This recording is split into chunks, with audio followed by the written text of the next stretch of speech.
कि जो हिंदुस्तान से पाकिस्तान से ज्यादा हिंदुओं की हत्या हिंदुस्तान में हिंदुओं ने की है। क्राइम में ये आपने क्या कहा सर? आपने क्या कहा? आपने कहा कि हिंदुओं का जो हत्या कर रहा है हम उसको भारत का नागरिकता नहीं दे सकते।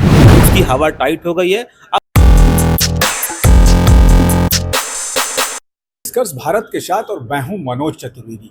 देखिए, अभी हम पटना में हैं और हमारे साथ संजीव श्रीवास्तव हैं जो एलजेपी रामविलास गुट के प्रदेश महासचिव हैं, और हमारे दाहिनी तरफ जो हैं शहान परवेज हैं, जन अधिकार पार्टी के जो हैं वो प्रवक्ता हैं। और तमाम मुद्दे जो राजनीति में चुनाव के इस महासमर में चल रहे हैं उस पर हम थोड़ा चर्चा करेंगे। और हमें विश्वास है, निष्कर्ष भारत के दर्शकों को भी ये विश्वास होना चाहिए कि चर्चा बड़ा गर्म होने वाली है, क्योंकि जो मुद्दे देश में उछल रहे हैं, कहीं हिंदू की बात चल रही है, कहीं मुस्लिम की बात चल रही है, तो आखिर हम दोनों से ही जानकारी लेते हैं। पहले हम संजीव श्रीवास्तव के पास चलते हैं। संजीव जी, पहले तो आपका स्वागत है निष्कर्ष। धन्यवाद भैया।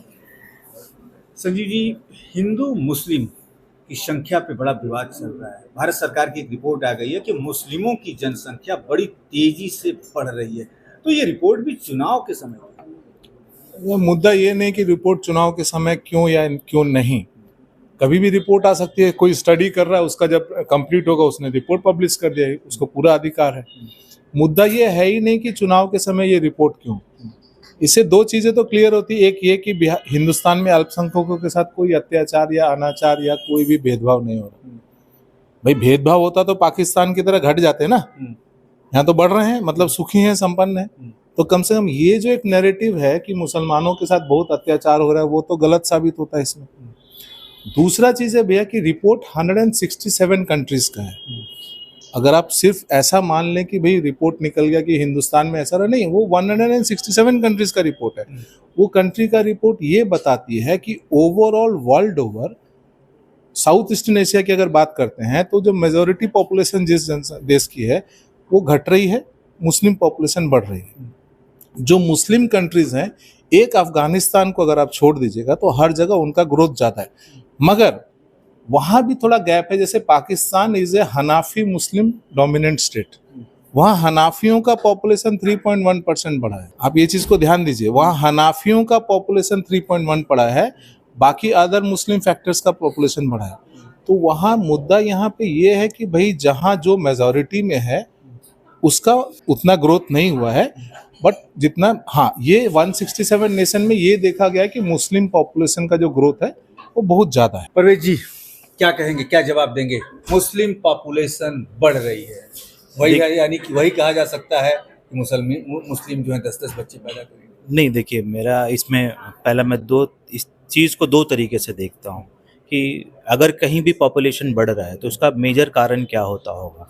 मेजर कारण होता है पॉपुलेशन बढ़ने का, वो कहीं ना कहीं अशिक्षा और अवेयरनेस की कमी है और समाज में ज्ञान की कमी है। और मैं इस बात से बिल्कुल सहमत नहीं हूँ कि आज की तारीख में मुसलमानों का पॉपुलेशन बहुत तेज़ी से बढ़ रहा है। जिस समय मुसलमानों के पास बच्चे होते थे उस समय दूसरे भी समाज के लोगों के पास भी बच्चे थे। मैं उदाहरण के तौर पे बोलूँगा कि जब आप बात करेंगे आज से 20 साल और 30 साल पहले की, तो उसमें हर लोगों के पास में, चाहे किसी भी समाज के होंगे, उसमें 2 से अधिक बच्चे सभी लोगों के समाज में हैं। दूसरी बात ये है कि अगर ये जो रिपोर्ट आया है, ये रिपोर्ट किसका आया है? इस रिपोर्ट पे सवाल अगर हम लोग तो खड़ा कर रहे हैं कि ये रिपोर्ट अभी क्यों आया और ये किसने रिपोर्ट दिया है, तो मैं आपको बता देना चाहता हूँ, आपको दर्शकों को बता देना चाहता हूँ कि ये कोई है प्रधानमंत्री सलाहकार परिषद या समिति की रिपोर्ट आई है। प्रधानमंत्री सलाहकार समिति की क्या रिपोर्ट आएगी तो प्रधानमंत्री तय करे, और प्रधानमंत्री जाने की इस देश में क्या नैरेटिव सेट करना चाह रहे हैं। मगर जो फैक्ट है और जो आंकड़ा है वो ये है कि केरल में मुसलमानों का पॉपुलेशन सबसे निचले स्तर पे आया। केरल का मुसलमानों का पॉपुलेशन, अगर आप देश में दूसरे जगह के, बिहार के हिंदू की पॉपुलेशन से अगर फर्टिलिटी रेट से आप बात करेंगे तो केरल के मुसलमानों की फर्टिलिटी रेट बिहार के हिंदू की फर्टिलिटी रेट से भी कम है।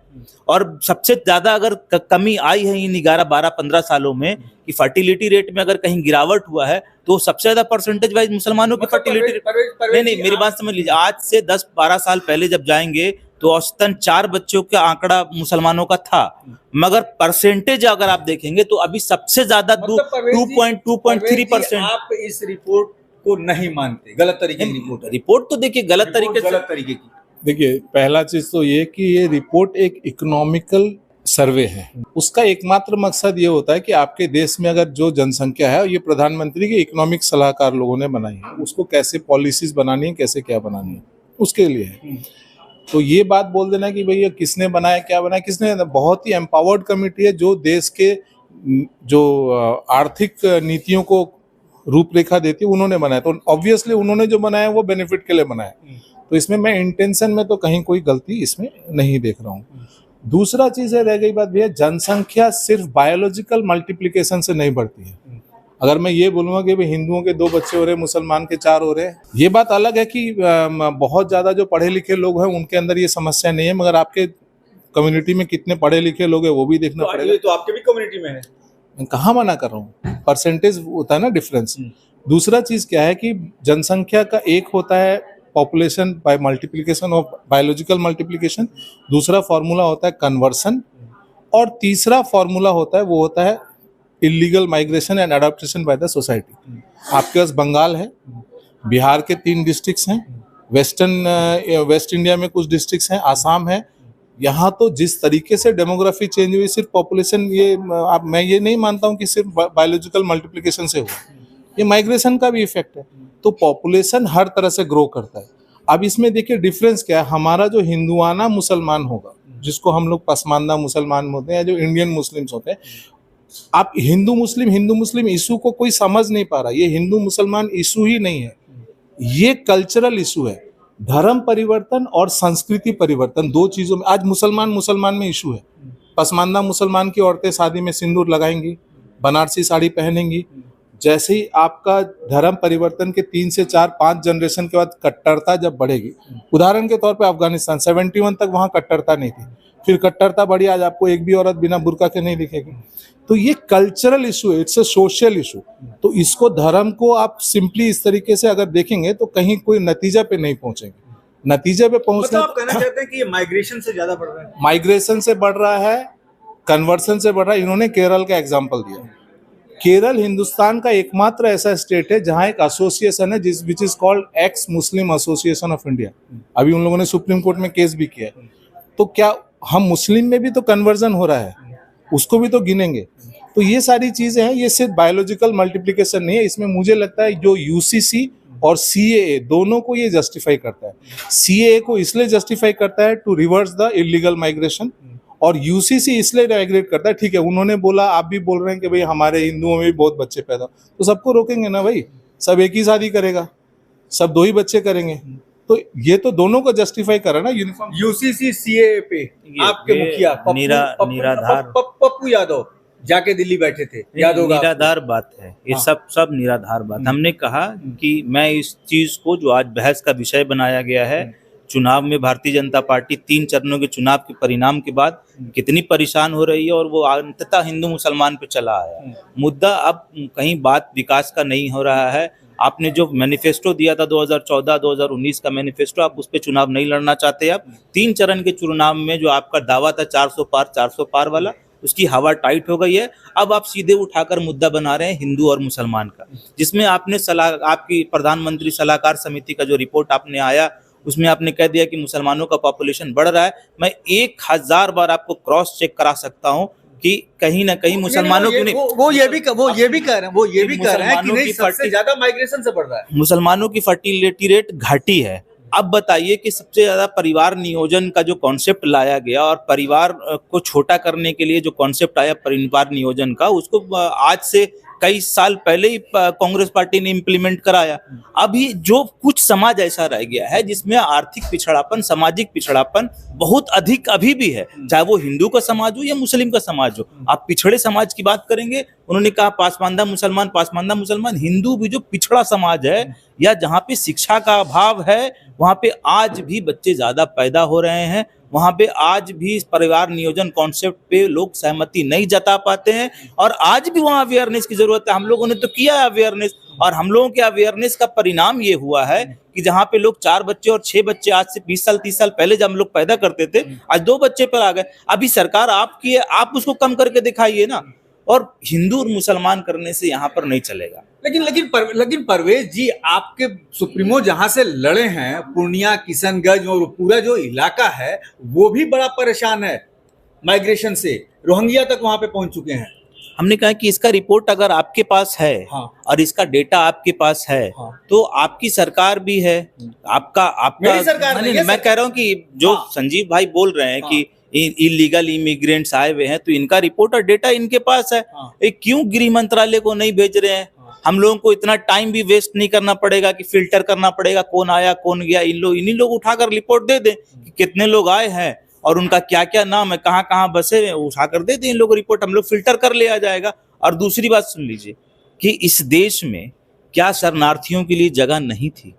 इस देश ने, भारत ने कब शरणार्थियों को स्वीकार नहीं किया? किसी देश में अगर उत्पीड़न हो रहा है, बहुत बड़ा सवाल, कब स्वीकार नहीं किया आपने? ये सिर्फ अपनी कम्युनिटी को दिग्भ्रमित कर रहे हैं। रोहिंग्या वो कम्युनिटी है जिसके ऊपर अल जजीरा और बीबीसी से, जो कि प्रो मुस्लिम चैनल्स हैं, उन लोगों का रिपोर्ट है कि उन लोगों ने हिंदुओं का नरसंहार किया म्यांमार में, उन लोगों ने आपके पास भी आएंगे। उन लोगों ने हिंदू औरतों का रेप किया। अच्छा, ये किसी आरएसएस या जिसको ये लोग गोदी मीडिया बोलते हैं उसका रिपोर्ट नहीं बोल रहा हूँ मैं, अल जजीरा और बीबीसी का रिपोर्ट शेयर कर रहा हूँ कि रोहिंग्याओं ने म्यांमार में हिंदुओं की हत्या की, हिंदू महिलाओं का रेप किया। और अगर आप हिंदुस्तान में बैठ करके मेरे को आप अपना भाई बोलिएगा और मेरी हत्या जिसने की उसका सपोर्ट कीजिएगा, तो ये जस्टिफाइड है? बात तो सही कह रहे हैं, नहीं बात सही कह रहे हैं कि आप रोहिंग्या की और सबकी बात करते हैं, रोहिंग्या और माइग्रेशन मुसलमानों की आप लोग बात नहीं करते हैं, लेकिन मणिपुर पे आप लोग हमेशा चले जाते हैं। क्या बोला आपको कि हमने बोला शरणार्थी? हाँ। हमने बोला शरणार्थी, हमने किसी धर्म का स्पेसिफिकेशन नहीं किया। हमने ये नहीं कहा कि बौद्ध शरणार्थी नहीं है, हमने ये नहीं कहा कि बांग्लादेश से हमें जो हमारे भाइयों को मारेगा हम क्या जगह देंगे? हमने कहा कि हमने शरणार्थी बोला। भारत का परंपरा कल्चर रहा है शरणार्थियों को शरण देने का, चाहे वो बौद्ध है, सिख हो, ईसाई हो, जैन हो, हिंदू हो, मुस्लिम हो। अब हमने शरणार्थी बोला, ये आ गई हिंदू मुसलमान पे कि शरणार्थी कौन होगा? अगर मेरा ये कहना, जो सीएए का विरोध हम लोग करते हैं, वो ये कहते हैं कि किसी भी उत्पीड़ित समाज को, जहां किसी को परेशान किया गया हो, टॉर्चर किया गया हो, किसी भी देश में किया गया हो, केवल 4-5 देश नहीं, दुनिया के किसी भी देश में अगर कहीं टॉर्चर किया गया हो, क्या हमारे देश में सिटीजनशिप अमेंडमेंट एक्ट में ये कानून, ये प्रोविजन नहीं है कि हम उनको शरणार्थी शरण देंगे? आप कैसे लेके आए थे तारिक फतेह को, कनाडा का सिटीजन को लेके आए ना, आप तस्लीमा नसरीन को लेके आए ना बांग्लादेश से, आप अदनान सामी को पाकिस्तान से लेके आए ना।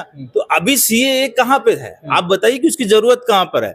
आप कह रहे हैं सीएए को जस्टिफाई कर रहा है, क्या ये कानून जो पहले से भारत में आना चाहता है, सरकार जो लेके आएगी किसी को, किसी विशेष व्यक्ति के ऊपर यदि वहां पे असुरक्षा है, तो भारत सरकार समझती है कि मैं अपने देश में इसको सुरक्षित रख सकता हूं। तस्लीमा नसरीन के बारे में आपने बात किया, वो उस महिला ने किताब लिखी और उस पर आपने फतवा जारी करा दिया। हमने नहीं कराया, हमने नहीं कराया। हम महिला के ऊपर आप फतवा जारी करा, महिला के ऊपर फतवा आपने गलत बोल दिया।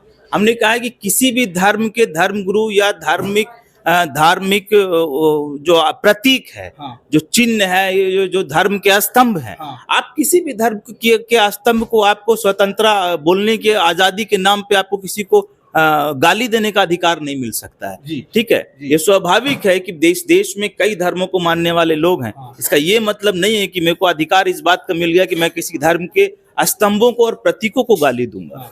तो तस्लीमा नसरीन के कैरेक्टर को आप उठाकर जब देखेंगे तो इस बात को आपको मिलेगा कि कहीं ना कहीं वो किसी एक धर्म विशेष के प्रतीक को गाली दे रही थी, उस महिला के ऊपर, और आप उस तरह के लोगों को परवेज जी, उस महिला के ऊपर जो बीती, उसने अपने कलम से उसको कलमबद्ध कर दिया। इस पे आप लोगों ने फतवा जारी करा दिया। कहाँ पैगंबर साहब आके तकलीफ दे रहे थे तस्लीमा नसरीन को?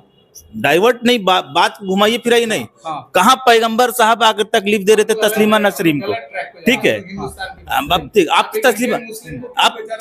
आप तस्लीमा नसरीन को अगर बोल रहे हैं कि एक महिला को, उनको कहाँ पैगंबर साहब ने आकर तकलीफ दिया था? तो जो उन्होंने पैगंबर साहब को गाली दे दी, तो फतवा उसके ऊपर जारी होता है। आपके व्यक्तिगत किरदार क्या, फतवा उसके ऊपर जारी नहीं होता है। हमने कहा कि किसी भी धर्म को मानने वाले लोगों को ये कभी भी आजादी नहीं हो सकती कि हम किसी दूसरे धर्म के या अपने ही धर्म के धर्म के प्रतीकों को गाली दें। कहा कि पैगंबर साहब की जो हमारे बड़े अच्छे मकबूल फिदा हुसैन, उन्होंने तो हिंदू के जो देवी देवता हैं उनका जो चरित्र कैरेक्टर उस पे कैनवास पे उतारा था, उसके बारे में तब क्या कहेंगे? वो तो हिंदू मुस्लिम हम थे। कह रहे हैं कि हम ऐसे किसी लोगों का सहयोग और समर्थन करने से परहेज करते हैं जो किसी भी धर्म के धार्मिक स्तंभों को और धार्मिक प्रतीकों को और धर्म गुरुओं को गाली देता हो। ये हमारा कल्चर नहीं है। और हमें अगर इस देश में बोलने की आजादी और लिखने की आजादी है, इसका ये मतलब नहीं कि हम किसी की माँ बहन करेंगे। संजीव जी, वापस मुद्दे पे आते हैं। हाँ। इन्होंने खुद से समर्थन कर दिया सीए का, और इन्होंने खुद से कल के इकोनॉमिक सर्वे ऑन पॉपुलेशन का समर्थन किया। देखिए क्या होता है कि लोग बोलते बोलते सच बोल जाते हैं। इन्होंने बोला कि सच बोल गए। हाँ, इन्होंने कैसे सच बोला वो समझिए। इन्होंने बोला भारत ने हमेशा शरणार्थियों को शरण दे दिया है। सीए में हम बौद्ध को शरण दे रहे हैं, सरदार को शरण दे रहे हैं। मतलब हमारे जितने इंडिक फेथ हैं, जो हिंदू धर्म के जो उत्पन्न फेथ, लेकिन आप इनके सवालों को नहीं समझे संजीव जी। सुनिए, इनका कहने का मतलब है कि सिर्फ पाकिस्तान, अफगानिस्तान वही वाले को दिलाइएगा। उनके एक एक पॉइंट को बता रहा हूँ। हाँ।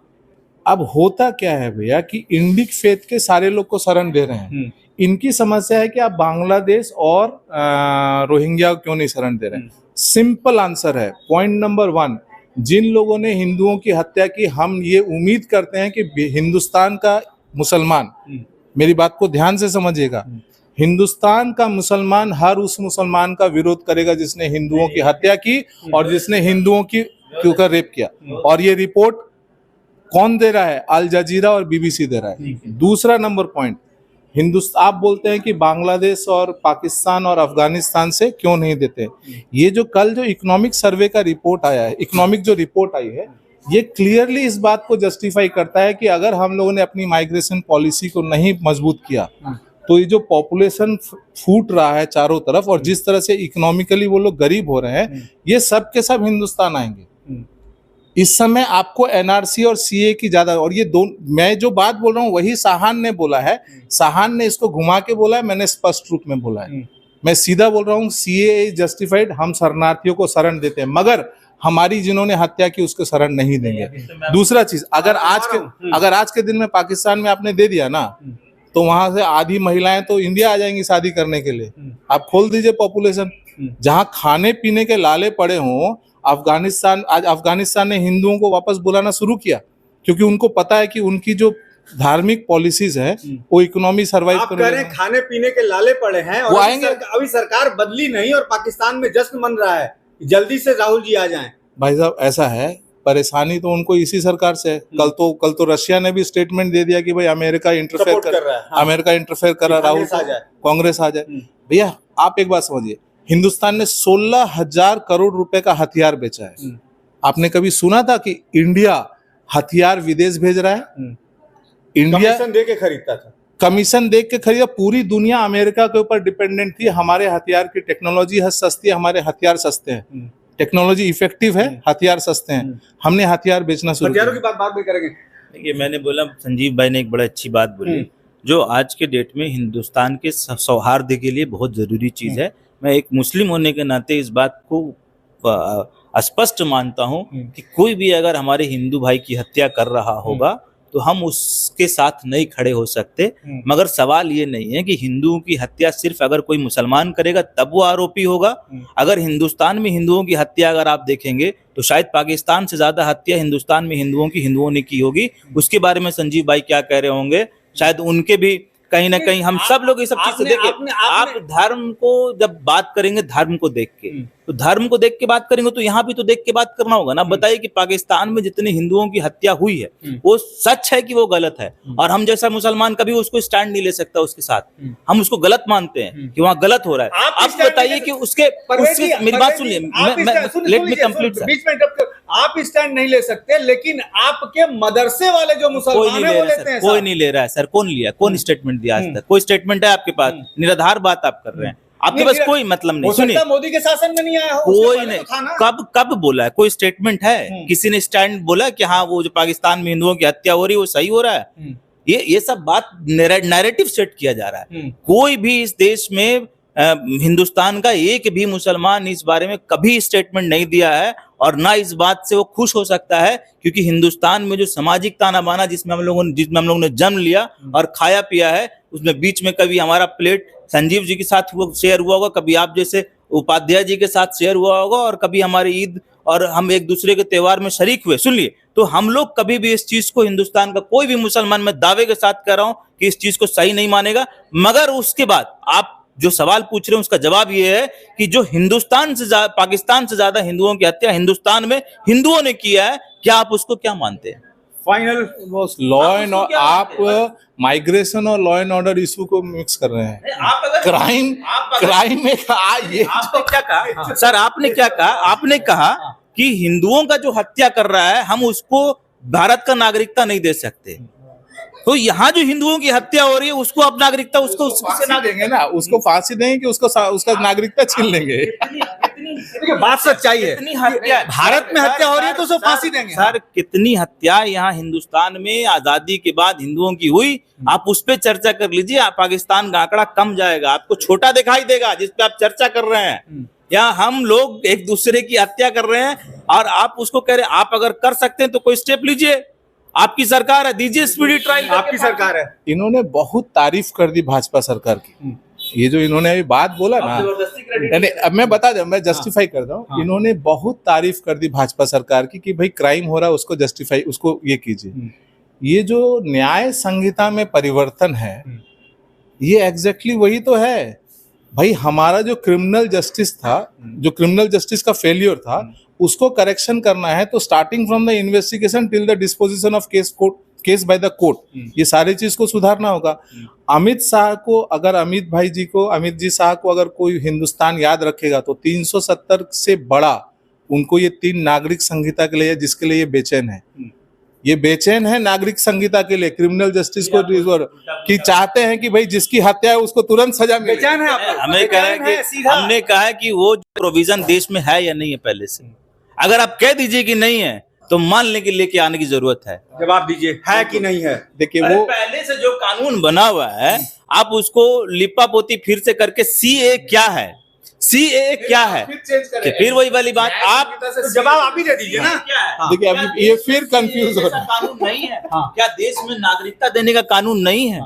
क्या देश में नागरिकता देने का कानून नहीं है? मगर केवल धर्म के आधार पर नागरिकता देना, किसी धर्म विशेष को उससे उस अधिकार से वंचित करना, इस मंशा के ऊपर हम लोगों ने सवाल खड़ा किया है कि भारत जो दुनिया में अपनी एक पहचान रखता है वो एक सेकुलरिज्म की पहचान रखता है। यहाँ पे वसुदेव कुटुंबकम का बात होता है, यहाँ पे धर्म संगत बात नहीं होता है। और जिस ये पाकिस्तान की बात कर रहे हैं और बांग्लादेश की बात कर रहे हैं, अफगानिस्तान की बात कर रहे हैं, इनसे उनको सबक सीखना चाहिए कि जो देश कट्टरपंथता को बढ़ाने पर और धार्मिक विचारधारा को बढ़ाने पर जो आगे बढ़ा वो आज बर्बाद हो गया। और ये लोग चाहते हैं कि हिंदुस्तान को भी इसी तरीके से बर्बाद कर दिया जाए। यहाँ जो मिक्स्ड आबादी है उसको बर्बाद करने का ये लोग विचार रखते हैं। और जिस तरीके से पाकिस्तान अपने माइनॉरिटीज को डैमेज करके आज जिस कगार पे खड़ा है उसी कगार पे इन लोग भारत को खड़ा करना चाहते हैं। संजीव जी 1 मिनट में बहुत बड़ी बात कही है इन्होंने। अज्ञान, हम लोग चाहते हैं हिंदुस्तान को बर्बाद कर देना। अज्ञान, कॉन्ट्रडिक्शन, अपनी ही बातों को काटना, अपनी ही बातों को काटना। ये आप पूरा इंटरव्यू जो आपने लिया ना इसको पूरा दिखाइएगा। देखिए इन्होंने बोला कि आप कट्टरपंथ की तरफ जा रहे हैं। अगर हम कट्टरपंथ की तरफ जा रहे हैं तो पॉपुलेशन आपका कैसे बढ़ रहा है? भाई दोनों चीजें एक साथ एग्जिस्ट नहीं कर सकती ना। दूसरा इन्होंने बोला कि क्या पहले से नागरिकता कानून नहीं था? बिल्कुल था। आज भी मुसलमानों को नागरिकता देने के लिए उसी कानून के अंदर प्रावधान है कि अगर आप हमारे यहाँ शरण लेंगे तो हम आपको देंगे। सीएए सिर्फ एक स्पेशल प्रोविजन है जिसके अंतर्गत 2014 से पहले से आए हुए जितने भी लोग थे उनको एट अ स्ट्रेच उनकी तकलीफों को कम करते हुए, जो ऑलरेडी 5-6 साल रह चुके, 10 साल का नेचुरलाइजेशन प्रोसेस के वो उसको कर देंगे। दूसरा चीज क्या है कि इन्होंने बोला न्याय संहिता। तो भाई न्याय संहिता में भी परिवर्तन हुआ, इसी सरकार ने किया, कांग्रेस ने तो किया नहीं था।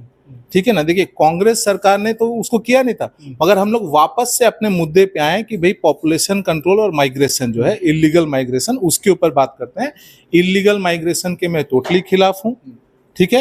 अगर आपको हमारा नागरिकता चाहिए तो जैसे इन्होंने 3 उदाहरण दिए, आप हमारे पास अप्लाई करेंगे, हमारा जो डिस्ट्रिक्ट मजिस्ट्रेट है वो उसको प्रोसेस करेगा, इफ यू फाइंड इंटरव्यू करेगा, अगर पसंद आएगा तो वो देगा। नहीं समय हमारे पास इतना ही था। लेकिन सबसे बड़ी बात यह है कि शान परवेज थे जन अधिकार पार्टी के प्रवक्ता और संजीव श्रीवास्तव जो हैं एलजेपी के महासचिव हैं, LJP-R के महासचिव हैं। सबसे बड़ी बात जो सामने इस गर्मागर्म बहस में निकल के आई कि मुसलमान जो हैं वो कहते हैं कि भैया ये देश हमारा है, हमें भी यहां CAA का विरोध भले कुछ लोग कर रहे हैं, कुछ मुस्लिम नेता भी कर रहे हैं, लेकिन सबसे बड़ी बात दोनों लोग का ये जरूर निश्चित तौर पर यह है कि कुछ मतभेद हो सकते हैं, लेकिन भारत में कट्टरपंथिता को कहीं भी जगह नहीं मिलेगी। मनोज चतुर्वेदी, पटना।